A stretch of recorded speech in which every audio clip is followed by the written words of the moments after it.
দাদা কচুরি হবে? হবে। কত করে প্লেট? 3টে 20। দাও 1 প্লেট দাও তো। দিচ্ছি। ডাল পুরি দেবো না নান পুরি দেবো? ডাল পুরিই দাও। ঘুগনি দিয়ে দেবো না ছোলার ডাল দিয়ে দেবো?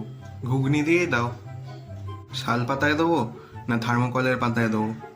আরে শাল পাতায় দাও না। কচুরির ওপর তরকারি দেবো নাকি তরকারির ওপর কচুরি দেবো? কচুরির ওপরেই তরকারি দাও। अब देख तू अब देख तू अब तू गया बेटा अब तू হ্যাঁ, কত হলো গো? হ্যাঁ, 20 টাকা। ক্যাশ দেবো না অনলাইন দেবো? ক্যাশ দাও। লাল নোট দেবো না সবুজ নোট দেবো? সবুজটাই দাও। টাকাটা তোমার হাতে দেবো না টেবিলে রেখে দেবো? এ ভাই, মজা করছো নাকি? তাড়াতাড়ি দাও আর যাও না। শুরু কে করেছিল?